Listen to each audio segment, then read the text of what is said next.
Assalamualaikum warahmatullahi wabarakatuh. Salam dan bahagia. Saya Antoni Budiman dari SMK Negeri 1 Cimahi, Provinsi Jawa Barat. Di tempat saya bekerja, di ruangan di gedung saya bekerja, kami memiliki komunitas yang bernama Smart Community. Smart Community adalah wadah untuk membantu kami di dalam proses pembelajaran. Selain cukup di kelas, maka untuk di luar kelas kami mewadahi para siswa untuk berkreasi, berinovasi, mengeksplorasinya apa itu di Smart Community. Termasuk Smart Community ini pun oleh kami dijadikan nama LMS, Learning Management System, untuk pembelajaran penerapan kurikulum merdeka. Mari kita lihat bagaimana LMS tersebut kami siapkan untuk bisa diakses dimanapun melalui perangkat laptop, handphone, atau perangkat digital apapun, agar kurikulum merdeka efektif bisa diterapkan. Mari kita akan masuk ruangan server di mana LMS itu kita pasang.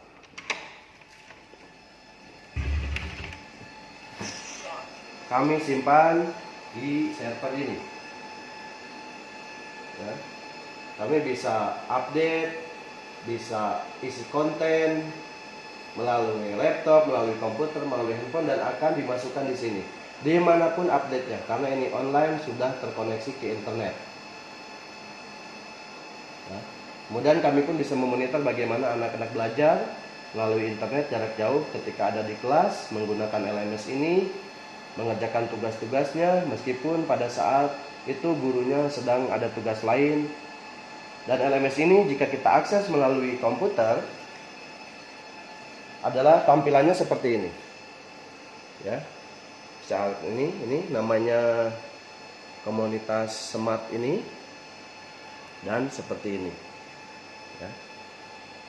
Maka kita bisa menerapkan kurikulum merdeka dengan cukup mudah, termasuk bisa diakses juga melalui handphone.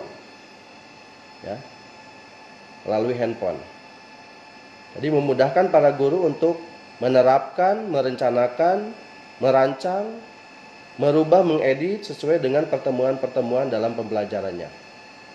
Baik, dilanjutkan. Ini adalah URL link LMS yang bernama Smart untuk penerapan kurikulum merdeka. Ketika diklik linknya, tampilannya seperti ini.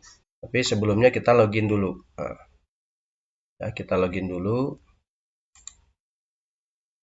Siapapun ini bisa digunakan untuk guru jenjang sekolahnya mulai dari TK, SD bisa menggunakan, bisa membangun LMS ini. Kemudian login. Kemudian saya biar langsung mengacu ke tahun ajaran. Kemudian kelas dan mapel. Gitu ya, seperti ini. Dan mapel. Saya klik, maka ini muncul, ini ada identitas gurunya. Maka akan muncul seperti ini.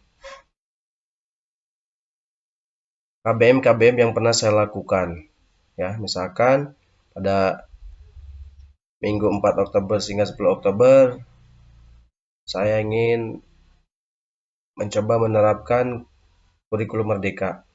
Tahapan-tahapannya seperti apa? Materi elemen saya cantumkan di sini, capaian pembelajaran, tujuan, prasyarat. Kemudian ada asesmen diagnostik. Kita klik ini, asesmen diagnostik ini. Jadi pada saat itu saya putuskan untuk melakukan asesmen diagnostik karena saya butuh informasi sebelum materi yang baru dan berbeda dengan materi sebelumnya. Maka saya putuskan untuk melakukan asesmen diagnostik. Apakah materi sebelumnya sudah dipahami, bagian mana yang perlu pengulangan, pengayaan, atau pemantapan, kendala hambatan apa di materi sebelumnya, pertemuan sebelumnya. Apakah sudah melakukan literasi untuk materi pembelajaran hari ini, apakah sudah merasa aman, nyaman, siap untuk mengikuti kegiatan KBM hari ini. Lalu para siswa setelah mengakses, mengisinya, dan lalu mengirimkannya. Jadi guru saya akan mengetahui keadaan awal sebelum dilakukan pembelajaran. Kemudian lakukan pembelajaran, masuk di sini ada materi, pengantar, ada alur tujuan pembelajaran yang sudah saya buat, ya. Lalu catatan ini bahwa proses pembelajaran yang harus efektif dan berdiferensiasi, makanya bersumber dari asesmen awal ini, asesmen diagnostik ini kita bisa melakukan pembelajaran yang berdiferensiasi dan berpusat pada peserta didik. Setelah beberapa jam belajar, kemudian misalkan untuk yang tugas ini adalah hasil akhirnya, asesmennya adalah, evaluasinya adalah berupa dokumen laporan praktikum, ya. Para peserta didik akan mengumpulkan di sini, kemudian kita bisa melihat nanti, ya, peserta didik yang mengumpulkan berapa orang, yang belum mengumpulkan berapa orang. Misalkan saya ambil yang kelas yang B, nah yang ini, nah, yang A kebetulan masih pada belum mengumpulkan, yang B kita cek sudah mengumpulkan belum untuk asesmen tugas pengumpulan laporannya ini. Nah, sudah ada yang mengumpulkan, kita bisa memberikan umpan balik. Guru bisa memberikan umpan balik dari evaluasi asesmen yang dilakukan oleh siswa. Pertama bisa memberikan grade, nilainya berapa. Kemudian bisa memberikan komen, umpan balik bisa di sini, komen ringkas bisa di sini. Misalkan baik gitu kan, cukup, amat baik. Nah, atau kita perlu sedikit panjang, di sini kita sampaikan. Bagian halaman 2 perlu diperbaiki. Nah, perlu disempurnakan misalkan. Nah, perlu disempurnakan. Nah, itu bisa di sini diberikan umpan balik kepada siswa sehingga siswa merasa direspon apa yang dikumpulkannya, tugasnya, asesmennya, evaluasinya, siswa merasa direspon. Setelah itu kita save di sini. Setiap kali kita sudah melakukan perubahan di sini, kita save. Kemudian setelah kita memberikan grade, ya, lalu kita butuh umpan balik dari siswa. Jadi ini umpan baliknya dari siswa untuk refleksi, untuk perbaikan, mendapatkan informasi agar bisa kita perbaiki ke depan. Nah, ini untuk refleksi, tunjukkan perasaan Anda. Jadi siswa mengakses ini dan mengisinya ini.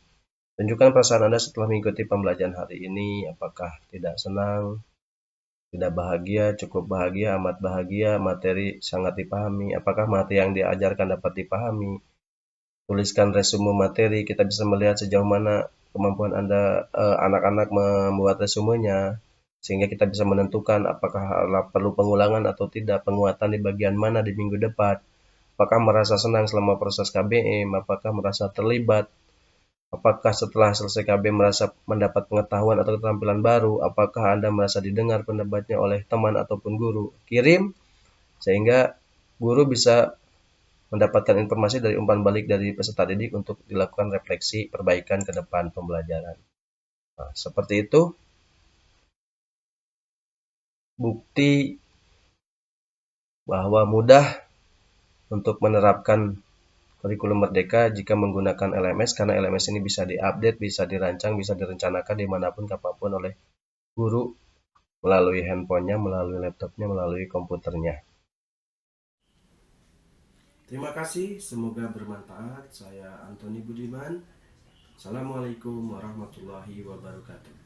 Salam dan bahagia.